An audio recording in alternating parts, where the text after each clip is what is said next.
నమస్కారం news vision కు స్వాగతం. ముందుగా ముఖ్యాంశాలు.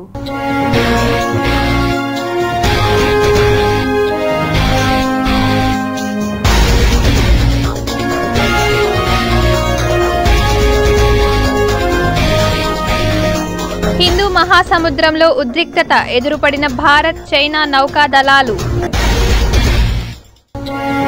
పోలవరం నిర్మాణంలో కీలక పరిణామం, 12,500 కోట్ల రూపాయల ప్రతిపాదనకు కేంద్ర కేబినెట్ ఆమోదం. ఏపీ కేబినెట్ భేటీలో పలు నిర్ణయాలు, ఎమ్మెల్యేలకు సీరియస్ వార్నింగ్ ఇచ్చిన చంద్రబాబు. ఉమ్మడి చిత్తూరు జిల్లా పరిశ్రమల భద్రతపై స్పెషల్ ఫోకస్, అధికారులకు దిశానిర్దేశం చేసిన తిరుపతి కలెక్టర్ వెంకటేశ్వర్. కొనసాగుతున్న చిరు వ్యాపారుల పోరాటం, న్యాయం కోసం పడిగాపులు. ఇక వార్తల్లోని వివరాలు చూద్దాం. ప్రత్యేక ప్రతిభావంతులు ఎదుర్కొంటున్న సమస్యలను పరిష్కరించడం తనకు ఎంతో సంతృప్తినిచ్చిందని తహసున్నీసా బేగం పేర్కొన్నారు. తిరుపతి ఎంజీఎం పాఠశాల ఆవరణలోని భవితా సెంటర్లో ప్రత్యేక ప్రతిభావంతులు ఎదుర్కొంటున్న సమస్యలను గుర్తించి వారికి చేయూతగా వీల్చైర్ అందజేయడం సంతృప్తినిచ్చిందని ఈ సందర్భంగా పేర్కొన్నారు. అంతకుముందు జిల్లా ఉప విద్యాశాఖ అధికారి, మండల విద్యాశాఖ అధికారి విచ్చేసి భవితా సెంటర్లో విద్యను అభ్యసించే విద్యార్థికి వీల్చైర్ అందజేశారు. ఈ సందర్భంగా వారు మీడియాతో మాట్లాడుతూ, ఆపదలో ఉన్నవారికి, అవసరంలో ఉన్నవారికి సహాయం చేయడం ఎంతో ఉత్తమమని, ఇటువంటి ప్రతిభావంతులకు సహాయం చేయడం తనకు సంతోషాన్ని కల్పించిందన్నారు. ఈ సందర్భంగా MEO Balaji, we support charitable trust నిర్వాహకురాలు తహసున్నీసా బేగం పేర్కొన్నారు. సో దీనికి సంబంధించి వాళ్ళు మా అబ్బాయికి ఏదైనా సరే తనకు తాను చేసుకునేలాగా చూడండి మేడం, అలాగే మా అబ్బాయి విద్యార్థిగా ఎక్కడైనా హాస్టల్ ఉంటే దాంట్లో చేర్పించండి అనేసి వాళ్ళు కోరుకున్నారు. దానికి మూలంగా మేము మదనపల్లిలో వెలుగు స్కూలు ఉదయమోహన్ రెడ్డి గారిని కాంటాక్ట్ అయ్యాము. సార్ అక్కడ ఏమైనా ఇలాంటి చిల్డ్రన్ని పెట్టుకుంటారా అని చెప్పేసి. సో ఇక్కడ అలాంటి వాళ్ళనైతే పెట్టుకోలేమమ్మా, మానసిక వికలాంగుల్ని మాత్రమే పెట్టుకోగలుగుతాము. సిపి చైల్డ్ అంటే మానసికంగా బాగుంటుంది, కానీ వాళ్ళు కాళ్ళు చేతులు అదంతా నడవలేరు, అలాంటి పరిస్థితుల్లో ఉంటారు అనేసి చెప్పి, కాకపోతే మేము నా దగ్గర వీల్ చైర్ ఉంది సిపి చైల్డ్ది, అది ఇస్తాము అని చెప్పేసి ఉదయమోహన్ రెడ్డి గారు మాకు అందించారు. సో ఉదయమోహన్ రెడ్డి గారికి నేను ప్రత్యేక ధన్యవాదాలు చెప్తున్నాను. సో ఈ అబ్బాయిని చేర్పించే విషయంగా కూడా మన దివ్యాంగుల ప్రత్యేక దివ్యాంగులకి విభాగమైన మన శ్రీనివాస్ రెడ్డి డైరెక్టర్ ఉన్నారు. సో ప్రత్యేక ప్రతిభావంతుల డిపార్ట్మెంట్కి సో ఆయనని కన్సల్ట్ అవ్వడం జరిగింది ఈ అబ్బాయిని స్కూల్లో హాస్టల్లో చేర్పించడం దాని గురించి. సో సారు దానికి అతని డీటెయిల్స్ అంతా పెట్టండి అమ్మా, నేను ఖచ్చితంగా రెఫర్ చేసి చేర్పిస్తాను అని కూడా మాకు హామీ ఇచ్చారు. సార్కి కూడా అలాగే ధన్యవాదాలు చెప్తున్నాను. ఈరోజు ప్రత్యేక అవసరాలు గల విద్యార్థికి ఊయి చారిటబుల్ ట్రస్ట్ ద్వారా, ఊయి సపోర్ట్ చారిటబుల్ ట్రస్ట్ ద్వారా వీల్ చైర్ని ఇవ్వడం అంటూ జరుగుతుంది. మేడం గారు ప్రతి ఒక్క విషయంలో, విద్యకు సంబంధించిన విషయాల్లో, ప్రత్యేక అవసరాలు గల విషయాల్లో అనేక రకాలుగా మన మండలంలోని విద్యార్థులకు అందరికీ తన సహాయ సహకారాలు సపోర్ట్ చాలా బాగా అందిస్తున్నారు. ఇదే విధంగా ప్రతి సంవత్సరం మన మండలంలో ఉండే విద్యార్థులకు అందరికీ సపోర్ట్ ఇవ్వాలని కోరుకుంటున్నాను. దీన్ని విద్యార్థుల తల్లిదండ్రులు చక్కగా ఉపయోగించుకొని ఆ విద్యార్థి ప్రతిరోజు స్కూల్కి వచ్చేటట్లుగా, అతను నేర్చుకునేటట్లుగా ఏదైనా ఆ విద్యార్థికి కావాల్సిన సపోర్ట్ని తల్లిదండ్రులు ఇవ్వవలసిందిగా కోరుచున్నాము. విద్యుత్ అమరవీరుల దినోత్సవం పురస్కరించుకుని సిపిఎం కార్యాలయంలో వారికి ఘన నివాళులు అర్పించారు. తిరుపతి యశోదానగర్లోని సిపిఐ కార్యాలయంలో విద్యుత్ అమరవీరుల చిత్రపటాలకు పూలమాల వేసి ఘన నివాళులు అర్పించారు. ఈ సందర్భంగా సిపిఎం నగర కార్యదర్శి సుబ్రహ్మణ్యం మాట్లాడుతూ, 2000 సంవత్సరంలో తెలుగుదేశం పార్టీ ప్రభుత్వం అధికారంలో ఉన్నప్పుడు ఆగస్టు 28వ తేదీన బషీరాబాద్లో పెద్ద ఎత్తున ఉద్యమం చేపడితే అప్పుడు పోలీసుల చేత లాఠీ దెబ్బలు చేయించడం ద్వారా 3 చనిపోవడం జరిగిందని తెలిపారు. ప్రస్తుత కూటమి ప్రభుత్వం విద్యుత్ కార్మికుల సమస్యల పరిష్కార దిశగా కృషి చేయాలని, వ్యవసాయదారులకు సరియైన సమయంలో విద్యుత్ అందజేసి ఆదుకోవాలని కోరారు. లాఠీ చార్జ్ చేయడం, తుపాకీ గుళ్ళతో వర్షం కురిపించడం, ఆ సందర్భంగా 3 చనిపోవడం జరిగింది. ఈవేళ చనిపోయి 24 సంవత్సరాలు పూర్తవుతుంది. గతంలో ఏ సంస్కరణ అమలు చేశారో ఇప్పుడు మళ్ళీ అధికారంలోకి వచ్చినటువంటి టీడీపీ కూటమి ప్రభుత్వం అదే సంస్కరణ అమలు చేస్తూ ప్రజల మీద భారాలు వేయాలని చెప్పి ప్రభుత్వం పూనుకుంటోంది. అంతేకాకుండా వ్యవసాయదారులకి ఈరోజు ముఖ్యంగా వ్యవసాయ పంపు చెట్లకు మీటర్లు పెట్టాలని చెప్పేటట్టు ప్రతిపాదన కూడా తీసుకొస్తోంది. ఈ వ్యవసాయ పంపు సెట్లకు మీటర్లు పెట్టే విధానాన్ని మేము సిపిఎం పార్టీకి వ్యతిరేకిస్తున్నాం. ఆ పద్ధతికి స్వస్తి పలకాలని చెప్పి ప్రభుత్వాన్ని హెచ్చరిక చేస్తున్నాం. ప్రజల మీద విద్యుత్ ఛార్జీల భారాన్ని పెంచితే రాబోయే రోజుల్లో మరో విద్యుత్ పోరాటానికి ప్రజలు సిద్ధపడతారని చెప్పి ఈ సందర్భంగా తెలియజేస్తాను. న్యాయంకై నిరసన దీక్ష కార్యక్రమంలో శ్రీవారిమెట్టు చిరు వ్యాపారస్తుల నిరసన దీక్ష కొనసాగుతోంది. తిరుమల తిరుపతి పరిపాలనా భవనం ఎదుట చిరు వ్యాపారస్తుల నిరసన కార్యక్రమం కొనసాగుతోంది. కళ్లకు గంతలు కట్టుకొని నిరసన కార్యక్రమాన్ని చేపడుతున్నారు. ఈ సందర్భంగా వారు మాట్లాడుతూ అనేక సంవత్సరాలుగా తాము వ్యాపారం చేసుకుంటూ జీవిస్తున్న తమ కుటుంబాలపై టీటీడీ వివక్షత చూపుతోందని, ఇప్పటికైనా రాష్ట్ర ప్రభుత్వం స్పందించి తమకు న్యాయం చేయాలని, సమస్యలను పరిష్కరించాలని కోరారు. తమ కుటుంబాలకు మేలు చేయలేని తరుణంలో తమకు చావే గతని తెలిపారు. 20 సంవత్సరాలుగా శ్రీవారిమెట్లో వ్యాపారం చేస్తున్నాము. గౌరవులైన చంద్రబాబు నాయుడు గారికి, డిప్యూటీ సీఎం పవన్ కళ్యాణ్ గారికి, అదేవిధంగా లోకేష్ గారికి మా బాధలు, మా గోడులు వినిపించుకోవాలనేసి రాష్ట్ర ప్రభుత్వం గుండా టీటీడీ దేవస్థానం గుండా మాకు 31 కుటుంబాలకి మేలు చేయాలని, లేదా మాకు శరణమే గతి, లేదైనా సావే మాకు గతి. పేద బలహీన వర్గాలం మేము, మమ్మల్ని ఆలోచించండి. ఇవాళ 8వ రోజు. మాకు ఇంట్లో కనీసము మా పిల్లలకి పాలు తాగేదానికి కూడా మాకు లేకుండా ఉంది. మా పరిస్థితి అలా ఉంది. మమ్మల్ని ఆదుకుని మాకంటూ న్యాయం చేయాలని మేము కోరుకుంటున్నాము. మా విజ్ఞప్తి ఆలోచించండి, మా బాధలు ఆలోచించి న్యాయం చేయండి. తిరుపతి 15వ డివిజన్ కార్పొరేటర్ శాలిని మహేష్ రెడ్డిపై చేసిన పోలీస్ ఫిర్యాదును వెనక్కి తీసుకుంటున్నట్లు ప్రధానోపాధ్యాయులు మురుగన్ తెలిపారు. తిరుపతి మహాత్మా గాంధీ పాఠశాలలో ఏర్పాటు చేసిన సమావేశంలో మురుగన్ మాట్లాడుతూ స్కూల్ మేనేజ్మెంట్ కమిటీ ఎన్నికల్లో కార్పొరేటర్ కోఆప్షన్ సభ్యురాలుగా కొనసాగుతారు. అయితే ఎన్నికలకు హాజరు కాని పక్షంలో తానే కోఆప్షన్ సభ్యురాలు అయిన శాలిని మహేశ్వర్ రెడ్డి సంతకాలు చేసి పంపివ్వడం తాను చేసిన తప్పని, అందుకుగాను తనను మన్నించాలని కోరారు. ఈ సందర్భంగా వారు మాట్లాడుతూ 15వ డివిజన్ కార్పొరేటర్ భర్త మహేశ్వర్ రెడ్డిపై తాను చేసిన పోలీస్ ఫిర్యాదును వెనక్కి తీసుకుంటున్నానని తెలిపారు.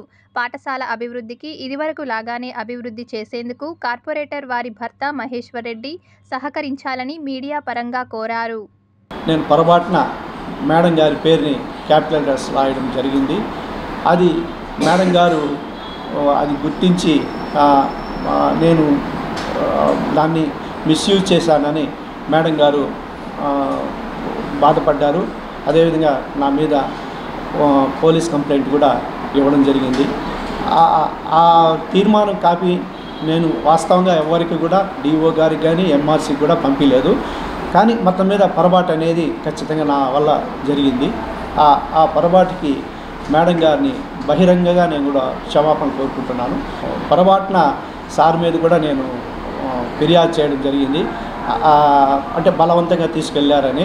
అలాంటి సంఘటనలు ఏమీ జరగలేదు. నేను బాధపడే ఆవేశంతో సార్ మీద కూడా ఫిర్యాదు చేయడం అయితే జరిగింది. అందరూ కూడా కూర్చొని సార్ దగ్గర కూర్చొని మేడం గారి దగ్గర కూర్చొని మాట్లాడుకున్నాము. ఇంక మీదట ఇలాంటి పొరపాటు తప్పులు జరగవు అని నేను బహిరంగంగా క్షమాపణ చెప్పి మేడం గారితో కూడా కన్విన్స్ చేసి వాళ్ళు మేడం గారు, సార్ తూకివాకం మహేశ్వర్ రెడ్డి గారు, నేను కూడా ఇద్దరు కూడా పరస్పరం అంగీకారానికి వచ్చి నా మీద వాళ్ళు పెట్టినటువంటి ఫిర్యాదుని, నేను సారోల మీద పెట్టినటువంటి ఆ ఫిర్యాదుని ఇద్దరు కూడా మాట్లాడుకొని దాన్ని ఉపసంహరించుకోవాలని నిర్ణయించుకున్నాము. జిల్లా కేంద్రమైన చిత్తూరులో దారుణం జరిగింది. చిత్తూరు నగరం ఇందిరానగర్ సమీపంలో గుర్తు తెలియని యువకుడిని హత్య చేశారు. చిత్తూరు 2 టౌన్ సిఐ కథనం మేరకు గుర్తు తెలియని యువకుడిని బండరాయితో కొట్టి హత్య చేశారని, మృతదేహాన్ని పోస్టుమార్టం నిమిత్తం చిత్తూరు ప్రభుత్వాసుపత్రికి తరలించామని సిఐ నెట్టింకయ్య తెలిపారు. కేసు నమోదు చేసి దర్యాప్తు చేస్తున్నామని వెల్లడించారు. ఇక్కడ సంతపేట దగ్గరలోని ఇందిరానగర్ నుంచి ఇట్లా వీరభద్ర కాలనీకి పోయే దారిలో ఒక మడ్ రోడ్ ఉంది సార్. ఆ మడ్ రోడ్లో ఒక మనిషి చనిపోయి కింద పడి ఉన్నాడు. ఆ మనిషి పక్కన ఒక రాయి కూడా ఉంది. అతను ఏదో రాయితో కొట్టి చంపినట్టుగా అనుమానంగా ఉందని చెప్పి ఫోన్లు చేయడం జరిగింది. అట్లాగే మాకు ఈ జిఎంఎస్కేల్ ద్వారా కూడా ఫోన్ రావడం జరిగింది. దాని విషయంగా మేము సీన్కి వచ్చి చూస్తే ఇక్కడ ఒక గుర్తు తెలియని వ్యక్తి సుమారుగా ఏజ్ అబౌట్ ఒక 25 ఇయర్స్ లేదా 27 ఇయర్స్ మధ్యలో ఉంటాడు. అతన్ని ఇక్కడికి వచ్చిన తర్వాత ఆ స్టోన్తో తల మీద కొట్టి రక్తగాయాలు చేసి చనిపోయేటట్టు చేశాడు. అయితే ఇది అర్లీ అవర్స్లో జరిగినట్టుగా మాకు అనిపిస్తుంది.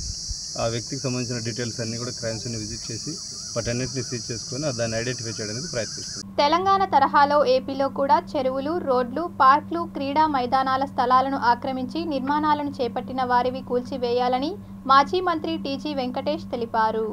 అలిపిరి మార్గంలోని శ్రీవారి సన్నిధిలో ఏర్పాటు చేసిన విలేకరుల సమావేశంలో మాజీ మంత్రి టీజీ వెంకటేష్ మీడియాతో మాట్లాడుతూ గత ప్రభుత్వంలో అక్రమ నిర్మాణాలు గాలికి వదిలేసిందని, అక్రమ కట్టడాలు నిర్మాణం తొలగించే విషయంలో న్యాయస్థానాలు జోక్యం చేసుకోకుంటే బాగుంటుందని పేర్కొన్నారు.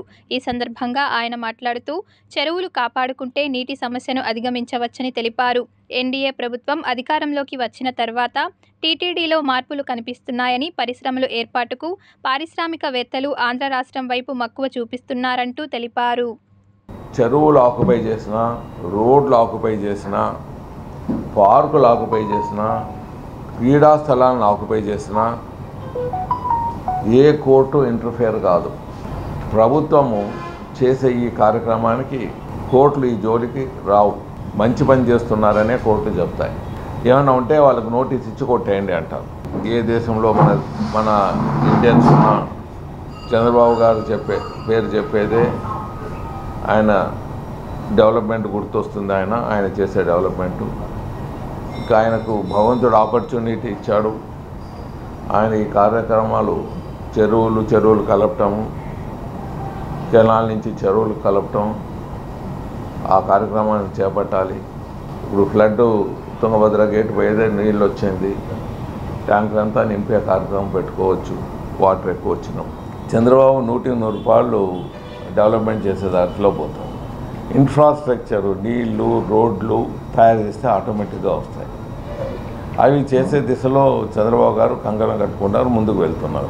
మారుతున్న జీవన శైలిని బట్టి ప్రజలకు మెరుగైన వైద్య సదుపాయాలు అవసరమని, ప్రజలకు మెరుగైన వైద్య సదుపాయాల కల్పనకు రాష్ట్ర ప్రభుత్వం కృషి చేస్తోందని చిత్తూరు ఎంపీ దగ్గుమల్ల ప్రసాదరావు పేర్కొన్నారు.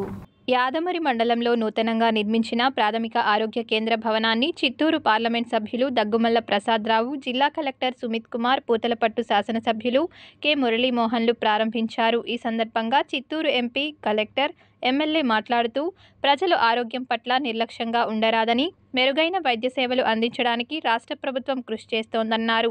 గతంలో పట్టణ ప్రాంతాలలో మాత్రమే మధుమేహ వ్యాధిగ్రస్తులు ఉండేవారని, ప్రస్తుతం మారుతున్న జీవనశైలితో దేశవ్యాప్తంగా పట్టణాలు, నగరాలతో పాటు గ్రామీణ ప్రాంత ప్రజలు సైతం మధుమేహానికి, కంటి సమస్యకు గురవుతున్నారన్నారు. మధుమేహం ప్రాణాంతక వ్యాధి కాకపోయినా నిర్లక్ష్యం చేయరాదని, ప్రాథమిక ఆరోగ్య కేంద్రాల ద్వారా క్రమం తప్పకుండా చికిత్స పొందాలన్నారు. కంటి శుక్లాలు, ఇతర సమస్యలకు వైద్యం చేయించుకోవాలన్నారు. ప్రజలు ఆరోగ్యంగా ఉంటే రాష్ట్రం, తద్వారా దేశం బాగుంటుందన్నారు.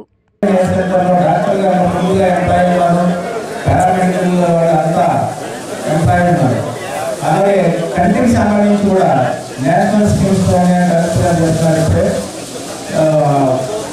నేషనల్ బ్లైండ్ కంట్రోల్ వస్తుంది స్కీమ్.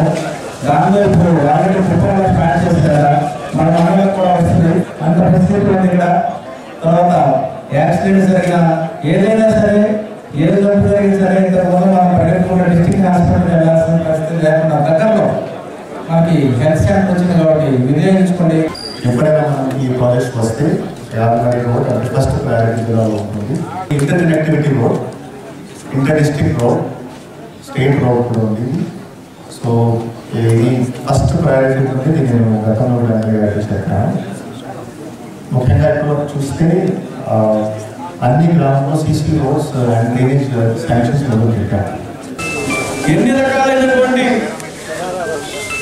సౌకర్యాలున్నా, ఎన్ని రకాలైనటువంటి ఆర్థికస్తున్నా, మంచి ఆరోగ్యం లేకపోతే అన్ని పురుషున్నా. అందుకే మనం దేవుడి దగ్గరికి వెళ్ళినప్పుడు కూడా దేవుణ్ణి మనం కోరుకుంటాం, మాకు భోగ భాగ్యాలు కావాలని. పూజారి కూడా చెప్తాడు, ఈయనకు భోగ భాగ్యాలు ప్రసాదించని. ఆ భాగ్యం ఏంటంటే ఆరోగ్యం. చిత్తూరు జిల్లా ఏపీయూడబ్ల్యూజే యూనియన్ నిట్ట నిలువునా చీలింది. 7 ఏళ్ల అనంతరం ఏపీయూడబ్ల్యూజే జిల్లా కమిటీ ఎన్నిక చిత్తూరులో బుధవారం చేపట్టింది. ఎన్నికలు ప్రజాస్వామ్యబద్ధంగా జరగలేదని, సభ్యత్వ నమోదు, ఓటర్ల నమోదు లేకుండా హడావుడిగా ఎన్నికలకు వెళ్తున్న సంఘటనలపై జిల్లాలోని పలువురు జర్నలిస్టులు అభ్యంతరం వ్యక్తం చేస్తూ కమిటీ ఎన్నికలు వాయిదా వేయాలని ఎన్నికల అధికారులకు విజ్ఞప్తి చేశారు. జిల్లాలోని వర్కింగ్ జర్నలిస్టులందరికీ సభ్యత నమోదు చేపట్టాలని, జిల్లా స్థాయి జనరల్ బాడీ సమావేశాలు నిర్వహించి ఎన్నికల అధికారులను నియమించి తదుపరి ఎన్నికలు చేపట్టాలని పలువురు జర్నలిస్టులు డిమాండ్ చేశారు.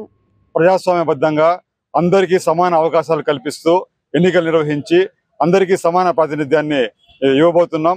జర్నలిస్టులందరూ కలిసి ఉండి అభివృద్ధి చెందాలి అనేదే మన లక్ష్యం. జర్నలిస్టులలో ఒక విభజన తీసుకురావాలి అనే ప్రయత్నాలని మనం తిప్పికొట్టి అందరూ కలిసి ఉండేలా మనము ముందుకెళ్ళాలి అనే ధ్యేయంతో ఈరోజు ఫెడరేషన్ కొత్త కమిటీని ఎన్నుకున్నాము. ఏపీయూడబ్ల్యూజే చిత్తూరు జిల్లా కో కన్వీనర్ పదవికి రాజీనామా చేస్తూ మేము ఏపీయూడబ్ల్యూజేఎఫ్లో చేరటం జరిగింది. ఇలాంటి పనికిరాని పనులు చేస్తున్న యూనియన్ని వదిలిపెట్టేసి మేము పుంగనూరు ప్రెస్ క్లబ్ కానీ చౌడేపల్లి పుంగనూరు నియోజకవర్గంలో అందరూ మేమంతా సమావేశం చేస్తాం. మేమందరూ మూకుమ్మడిగా ఈ ఏపీయూడబ్ల్యూజేకు రాజీనామా చేసి ఏపీయూడబ్ల్యూజేఎఫ్కు మేము మద్దతు తెలుపుతూ ఇవాళ అందులో చేరడం జరిగింది. ఆగస్టు 29 నుండి భారత ప్రజారోగ్య ఏపీ సామాజిక శాస్త్ర సంఘాల సంయుక్త సమావేశం ఎస్వి మెడికల్ కళాశాల వైద్య ప్రతినిధులు పిలుపునిచ్చారు. ఆంధ్రప్రదేశ్ రాష్ట్ర సామాజిక శాస్త్ర మరియు భారత ప్రజా ఆరోగ్య సంఘాల సంయుక్త ఆధ్వర్యంలో ఈ నెల 29, 30, 31 తేదీలలో జంతువుల నుంచి 75% మానవులకు వ్యాధులు సంక్రమిస్తాయని, దీనిపై 3 రోజుల పాటు జరుగు సదస్సుకు దేశవ్యాప్తంగా 500 మంది డెలిగేట్స్ హాజరు కానున్నారని బుధవారం తిరుపతి ప్రెస్ క్లబ్లో ప్రజా ఆరోగ్య సదస్సు organizing secretary doctor Sunitha Sirigiri, joint secretary Veerakiran, డాక్టర్లు రామాంజనేయులు, యుగేందర్, మధుసూదన్ రెడ్డిలు తెలియజేశారు. వీరు మాట్లాడుతూ ప్రభుత్వ రుయా హాస్పిటల్ మరియు ఎస్వి మెడికల్ కళాశాల ఆధ్వర్యంలో జరుగు ఈ అరుదైన సదస్సుకు అధిక సంఖ్యలో వైద్య బృందాలు హాజరు కానున్నట్లు తెలియజేశారు. ఎస్వి మెడికల్ కాలేజ్ నందు మరియు రుయా హాస్పిటల్ నందు స్టేట్ వైడ్గా రాష్ట్ర స్థాయి సమావేశం జరుగుతుంది. దీని యొక్క ముఖ్య ఉద్దేశం ఏమంటే 29వ ఆంధ్రప్రదేశ్ రాష్ట్ర స్థాయి భారత సామాజిక శాస్త్ర సంఘము మరియు భారత ప్రజారోగ్య సంఘం యొక్క సంయుక్త సమావేశం ఇది. ఈ యొక్క సమావేశానికి దేశం మొత్తం నుంచి కూడా డెలిగేట్స్ ప్రతినిధులు హాజరవుతున్నారు. ఇప్పటికే దాదాపు 500 మంది దాకా ఈ సమావేశానికి రిజిస్ట్రేషన్ చేసుకున్నారు.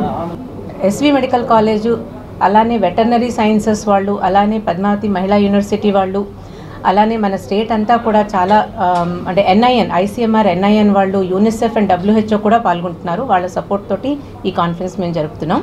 సో స్టేట్ అంతా నుంచి డెలిగేట్స్ వస్తున్నారు. స్పీకర్స్ కూడా ఎమినెంట్ స్పీకర్స్ వస్తున్నారు. సో మీ అందరినీ కూడా మేము రేపు ఇనాగరల్ ఫంక్షన్ 30th ఈవినింగ్ ఉంది. సో మీ అందరినీ కూడా మేము ఇన్వైట్ చేస్తున్నాం. మీరు తప్పకుండా రావాలి. పీజీ వైద్య విద్యార్థుల కోసం రీసెర్చ్ మెథడాలజీ అంటే శాస్త్రీయ పద్ధతుల మీద, అంటే పరిశోధనాత్మక పద్ధతుల మీద వాళ్ళకి శిక్షణ ఇవ్వడం జరుగుతుంది. అట్లాగే 2వ రోజు 3వ రోజు అయితే ఈ సైంటిఫిక్ పేపర్ ప్రజెంటేషన్స్ ఇది ఫ్యాకల్టీకిను అలాగనే మెడికల్ స్టూడెంట్స్కి సపరేట్గా పోటీలు నిర్వహించడం జరుగుతుంది. ఇందులో ఫస్ట్, సెకండ్, థర్డ్ అంటే ప్రథమ, ద్వితీయ, తృతీయ బహుమతులు వేరువేరుగా ఇవ్వటం కూడా జరుగుతుంది. జిల్లాలోని పరిశ్రమల్లో భద్రతా ప్రమాణాలు తప్పకుండా పరిశ్రమల యాజమాన్యాలు అమలు చేయాలని జిల్లా కలెక్టర్ డాక్టర్ ఎస్ వెంకటేశ్వర్ సూచించారు. పరిశ్రమల్లో భద్రతా ప్రమాణాలు తప్పకుండా పరిశ్రమల యాజమాన్యాలు అమలు చేయాలని, పరిశ్రమల్లో security plan, disaster management plan సిద్ధంగా ఉండాలని జిల్లా కలెక్టర్ డాక్టర్ ఎస్ వెంకటేశ్వర్, జిల్లా ఎస్పీ సుబ్బరాయుడు సంయుక్తంగా కోరారు. బుధవారం ఉదయం స్థానిక కలెక్టరేట్ వీడియో కాన్ఫరెన్స్ హాల్ నందు వివిధ హజార్డస్ పరిశ్రమల ప్రతినిధులతో, పరిశ్రమల శాఖ, పోలీస్ తదితర సంబంధిత శాఖలతో కలెక్టర్ మరియు ఎస్పీ సంయుక్త సమావేశం నిర్వహించి పలు సూచనలు చేశారు. ఈ సందర్భంగా కలెక్టర్ మాట్లాడుతూ రాష్ట్ర ముఖ్యమంత్రి పరిశ్రమలకు పెద్దపీట వేస్తున్నారని, ఎలాంటి ప్రమాదాలు జరగకుండా చూడాలని ఆదేశించిన నేపథ్యంలో ఈ సమావేశం నిర్వహించుకుంటున్నామని తెలిపారు. ఈ మధ్యనే మన జిల్లాలో కొంతమంది వేర్వేరు పరిశ్రమల్లో వివిధ కారణాల వలన ప్రమాదం బారిన పడి చనిపోవడం జరిగిందని, ఇది దురదృష్ట ఘటన అని అన్నారు. పరిశ్రమల్లో ఏదైనా ప్రమాదం జరిగిన సందర్భాల్లో ఆలస్యంగా జిల్లా యంత్రాంగానికి సమాచారం అందుతోందని, అలా కాకుండా సంఘటన జరిగిన వెంటనే సమాచారం అందిస్తే జిల్లా యంత్రాంగం నుండి తగు చర్యలు చేపట్టడం ద్వారా అపాయం తీవ్రత తగ్గే అవకాశాలు ఉంటాయని తెలిపారు. We also expect complete transparency from the industrial sector, right? So these are the few points I want to tell. The line departments, fire, and then DIC, and then Inspector of Factories, PCB is also there. PCB is there. They'll briefly give 1-2 minutes what they are expecting from you. And last, we'll just take inputs from your side, what you want from the district administration, so that we can solve the issues at our level, right? Communication, immediate communication is very important. Communication to the revenue, police and industrial department. These 3 are to 5. Hindu మహాసముద్రంలో తన ఆధిపత్యాన్ని నెలకొల్పేందుకు China try చేస్తోంది. Dragon country యొక్క దుర్మార్గపు ప్రణాళికను విఫలం చేయడానికి భారతదేశం కూడా విభిన్న వ్యూహాలను రచిస్తోంది. భారత నౌకాదళానికి చెందిన ఐఎన్ఎస్ ముంబై 3 రోజుల ప్రయాణం తర్వాత సోమవారం శ్రీలంకలోని కొలంబో పోర్టుకు చేరుకోగా ఈ ఐఎన్ఎస్ ముంబై డెస్ట్రాయర్ షిప్లో 163 మీటర్ల పొడవు 410 మంది సిబ్బంది ఉండొచ్చని తెలిపింది. భారత నావికాదళానికి చెందిన ఈ యుద్ధ నౌక తొలిసారిగా శ్రీలంకకు చేరుకుందని భారత హైకమిషన్ కూడా తెలియజేసింది. అయితే అదే సమయంలో 3 చైనా యుద్ధ నౌకలు సైతం శ్రీలంకకు చేరుకున్నాయి. ఐఎన్ఎస్ ముంబై చైనా యుద్ధ నౌకలు శ్రీలంక యుద్ధ నౌకతో విడివిడిగా ప్యాసేజ్ ఎక్సర్సైజ్లు నిర్వహించనుందని destroyer INS Mumbai captain Sandeep Kumar వెల్లడించారు. అదే సమయంలో క్రీడలు, యోగా, బీచ్ క్లీనింగ్ వంటి ఉమ్మడి కార్యక్రమాల్లో 3 దేశాల నౌకాదళాలు పాల్గొంటాయి. ఆగస్టు 29వ తేదీన ఈ కార్యక్రమం జరగనుంది. గుజరాత్ రాష్ట్ర వ్యాప్తంగా కురుస్తున్న భారీ వర్షాల కారణంగా అనేక ప్రాంతాల్లో వరద పోటెత్తుతోంది. ఇప్పటికే పలు నగరాల్లో రోడ్లు పూర్తిగా జలమయమయ్యాయి. ఎడతెరిపి లేకుండా కురుస్తున్న వానలతో దాదాపు 20 మంది ప్రాణాలను విడిచారు. అలాగే మరో 23,000 మందిని సురక్షిత ప్రాంతాలకు అధికారులు తరలించారు. సుమారు 300 మంది సహాయక బృందాలు ఈ రెస్క్యూ ఆపరేషన్లో పాల్గొన్నాయి. ఇక గాంధీనగర్లో 2, ఆనంద్లో 6 మంది, మోర్చీలో 1, వడోదరాలో 1, ఖేదాలో 1, హిమాసాగర్లో 2 మరణించారు. అలాగే భరూచ్లో మరొకరు మరణించగా అహ్మదాబాద్లో 1 ప్రాణాలు కోల్పోయారు. ఇప్పటి వరకు 23,870 మందిని సురక్షిత ప్రాంతాలకు తరలించగా మరో 1,696 మందిని పునరావాస కేంద్రాలకు తరలించారు. అయితే మంగళవారం వర్షం తీవ్రత తగ్గుముఖం పట్టినప్పటికీ రాబోయే రోజుల్లో భారీ వర్షాలు కురుస్తాయని భారత వాతావరణ శాఖ గుజరాత్కు హెచ్చరికలు జారీ చేసింది. అలాగే రెస్క్యూ, రిలీఫ్ ఆపరేషన్లను వేగవంతం చేయడానికి గుజరాత్ సర్కార్ 6 ఇండియన్ ఆర్మీ బృందాల సహాయం కోరింది. దేవభూమి, ద్వారకా, ఆనంద్, వడోదరా, ఖేడా, మోర్బీ, రాజ్కోట్ జిల్లాలో ఇండియన్ ఆర్మీ 14 ఎన్డీఆర్ఎఫ్, 22 ఎస్డీఆర్ఎఫ్ బృందాల సహాయక కార్యక్రమాల్లో భాగమయ్యాయి. వర్షాల దాటికి సురేందర్ జిల్లాలో ఓ బ్రిడ్జ్ కొలాప్స్ అయింది. ఇక భారీ వర్షాలు, సహాయక చర్యలను సమీక్షించేందుకు గుజరాత్ సీఎం భూపేంద్ర పటేల్ ఉన్నత స్థాయి సమీక్ష సమావేశాన్ని ఏర్పాటు చేశారు. భారీ వర్షాలతో పొంగిపొర్లుతున్న నదులు, సరస్సుల్లోకి ఎవరూ వెళ్లకుండా పోలీసుల సహకారం తీసుకొని పూర్తి అప్రమత్తతతో పాటు జాగ్రత్తలు తీసుకోవాలని జిల్లా కలెక్టర్లకు సీఎం ఆదేశాలు జారీ చేశారు. భారత ప్రధానమంత్రి నరేంద్ర మోదీ నేతృత్వంలోని కేంద్ర కేబినెట్ సమావేశంలో పలు కీలక నిర్ణయాలు తీసుకున్నారు. పోలవరం నిర్మాణానికి నిధులను ఇచ్చేందుకు కేబినెట్ గ్రీన్ సిగ్నల్ ఇచ్చింది. 12,500 కోట్ల రూపాయలు ప్రతిపాదనకు ఆమోదం తెలిపింది. ప్రాజెక్టు తొలిదశ నిర్మాణానికి అవసరమైన ప్రతిపాదనలకు కేంద్ర కేబినెట్ ఓకే చెప్పింది. అలాగే దేశంలో 12 పారిశ్రామిక స్మార్ట్ సిటీస్ ఏర్పాటు చేయాలని కేబినెట్లో నిర్ణయించారు. ఇందులో భాగంగా ఏపీ, తెలంగాణ, బీహార్, పంజాబ్లోనూ ఇండస్ట్రియల్ స్మార్ట్ సిటీస్ ఏర్పాటు చేయనున్నారు. 28,602 కోట్ల రూపాయలతో ఈ ప్రాజెక్టును చేపట్టనున్నారు. తెలంగాణలోని జహీరాబాద్, ఏపీలోని ఓర్వకల్లు, కొప్పర్తి ప్రాంతాలను స్మార్ట్ సిటీస్ కోసం ఎంపిక చేసింది కేంద్రం. 2,621 ఎకరాల్లో 2,786 కోట్ల రూపాయలతో ఓర్వకల్లు పారిశ్రామిక స్మార్ట్ సిటీలో మౌలిక వసతులు కల్పించనున్నారు. ఈ ప్రాజెక్టు ద్వారా 45,000 మందికి ఉపాధి లభించనుంది. మొత్తం 12,000 కోట్ల రూపాయల పెట్టుబడులు రానున్నాయి. 2,137 కోట్ల రూపాయల వ్యయంతో కడపలోని కొప్పర్తిలో పారిశ్రామిక స్మార్ట్ సిటీని ఏర్పాటు చేయనున్నారు. మొత్తం 2,596 ఎకరాల్లో దీన్ని నిర్మించనున్నారు. ఈ ప్రాజెక్టు ద్వారా 54,000 మందికి ఉపాధి లభించనుంది. 3,245 ఎకరాల్లో తెలంగాణలోని జహీరాబాద్లో పారిశ్రామిక స్మార్ట్ సిటీ ఏర్పాటు చేయనున్నారు. 2,361 కోట్ల రూపాయలతో మౌలిక సదుపాయాలు కల్పించనున్నారు. మొత్తం 10,000 కోట్ల పెట్టుబడులు రానున్నాయి. ఈ ప్రాజెక్టు ద్వారా 1,74,000 మందికి ఉపాధి లభించనుంది. ఆంధ్రప్రదేశ్లో పవర్లోకి రాగానే పోలవరంపై ఫుల్ ఫోకస్ పెట్టారు ముఖ్యమంత్రి చంద్రబాబు. వీలైనంత త్వరగా ప్రాజెక్టును కంప్లీట్ చేయడమే లక్ష్యంగా పనులను పరుగులు పెట్టిస్తున్నారు. లోకల్ ఇంజనీర్ల దగ్గర నుంచి విదేశీ నిపుణుల సూచనలు సైతం తీసుకుంటూ ముందుకెళ్తున్నారు. బాబు స్పీడ్కి కేంద్రం తోడవడంతో పనుల్లో మరింత వేగం పెరిగింది. ఇటీవల పోలవరంపై మంత్రులతో అత్యవసర సమావేశం నిర్వహించిన సీఎం చంద్రబాబు కీలక నిర్ణయాలు తీసుకున్నారు. ఎక్స్పర్ట్ సలహాలు, సూచనలను కేబినెట్లో ప్రస్తావించారు. కేంద్రం నుంచి నిధులు ఎలా తీసుకురావాలన్న దానిపై చర్చించారు. వీటిని ప్రధాని మోదీ దృష్టికి తీసుకెళ్లారు. ఈ క్రమంలోనే తాజాగా కేంద్ర కేబినెట్ సమావేశంలో భారీగా నిధులు కేటాయిస్తూ ఎన్డీఏ సర్కార్ నిర్ణయం తీసుకుంది. ఇక నీతి ఆయోగ్ కమిటీలోనూ పోలవరం ప్రాజెక్టుపై ప్రత్యేకంగా ప్రస్తావించారు సీఎం చంద్రబాబు. డయాఫ్రమ్ వాల్ నిర్మాణ ప్రతిపాదనలను నీతి ఆయోగ్ ముందు పెట్టారు. ప్రాజెక్టుకు ప్రస్తుతం కావాల్సిన నిధులను అడగనున్నట్లు వివరించారు. ఈ నేపథ్యంలో మొన్నటి బడ్జెట్లో పోలవరం ప్రాజెక్టును పూర్తి చేసే బాధ్యతను తీసుకుంటామని స్పష్టం చేసింది కేంద్రం. ఆర్థిక సాయంతో పాటు బ్యాంకు గ్యారంటీలకు భరోసా ఇచ్చింది. మున్ముందు మరింత సహాయ సహకారాలు అందిస్తామని ఆర్థిక మంత్రి నిర్మలా సీతారామన్ పార్లమెంటు సాక్షిగా ప్రకటించారు. ఈ నేపథ్యంలో ప్రాజెక్టు పనులను కేంద్రానికి వివరిస్తూ విడతల వారీగా నిధులు తీసుకురావాలని చంద్రబాబు భావిస్తున్నారు. అందులో భాగంగానే పోలవరానికి కావాల్సిన నిధుల కేటాయింపుకు కేంద్ర కేబినెట్ ఆమోదం తెలిపింది. మొత్తంగా పోలవరం ప్రాజెక్టును అత్యంత ప్రతిష్టాత్మకంగా తీసుకున్న కూటమి ప్రభుత్వం వీలైనంత త్వరగా ప్రాజెక్టును ఫినిష్ చేయాలనే ఉద్దేశంతో ముందుకెళ్తోంది. కేంద్రం నుంచి నిధులు తీసుకొస్తూనే పనులను ఎప్పటికప్పుడు పరిశీలిస్తూ ఎలాంటి తప్పులు జరగకుండా ముందుకెళ్లాలని భావిస్తున్నారు సీఎం చంద్రబాబు. ఆంధ్రప్రదేశ్ ముఖ్యమంత్రి నారా చంద్రబాబు నాయుడు అధ్యక్షతన సచివాలయంలో జరిగిన కేబినెట్ సమావేశంలో పలు అంశాలపై కీలక నిర్ణయాలు తీసుకున్నారు. సమైక్య ఆంధ్రప్రదేశ్లో ఎవ్రీ టైం అసెంబ్లీలో వచ్చి అక్కడి నుంచి ప్రాజెక్టు యాజ్ ఇట్ ఈస్ ఉంది. ఆ సమయంలో బైఫర్కేషన్ అయింది.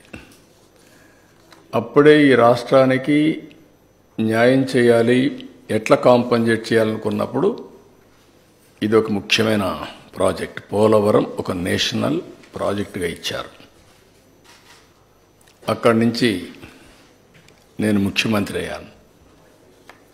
ప్రాజెక్ట్ ఇచ్చారు, చట్టంలో పెట్టారు, కానీ ఆ 7 మండలాలు ఇవ్వలేదు. ఆ 7 మండలాలు ముంపుకు గురవుతాయి. ముంపుకు గురైతే ఆ మండలాలు రాకపోతే ప్రాజెక్టు కాదు. అప్పుడు కేంద్రాన్ని గట్టిగా అడిగినప్పుడు నేను ఆ రోజు ఒకటే చెప్పాను, నేను ముఖ్యమంత్రిగా ప్రమాణ స్వీకారం చేయాలంటే ఈ 7 మండలాలు ఇచ్చి ప్రాజెక్టు పూర్తి చేస్తామంటే నేను ఇది చేస్తానని ఆ 7 మండలాలు ఇమ్మని అడిగాను. ఆ రోజు ఎన్డీఏ ప్రభుత్వం థ్యాంక్స్ టు దెమ్ 7 మండలాలు ఇచ్చిన తర్వాత పార్లమెంట్ సమావేశాలు సమన్ చేశారు. ఎప్పుడు కూడా చరిత్రలో క్యాబినెట్ ఫార్మ్ అవుతానే పార్లమెంటు ఇచ్చేసి రెగ్యులర్ బిజినెస్కి వెళ్తారు. అట్లా కాకుండా పార్లమెంట్ సమావేశాల కంటే ముందు ఒక ఆర్డినెన్స్ పాస్ చేసి ప్రెసిడెంట్ ఆమోదించి తర్వాత పార్లమెంట్ సమావేశాలు పెట్టారు. That is the difference. ఆ విధంగా మన చిరకాల కోరిక నెరవేరే ఆశలు వచ్చాయి. అక్కడి నుంచి 28 సార్లు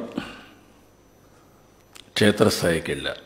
82 సార్లు వర్చువల్గా సోమవారాన్ని పోలవరంగా చేసుకున్నాం. వార్తలు ముగించే ముందు ముఖ్యాంశాలు మరోసారి.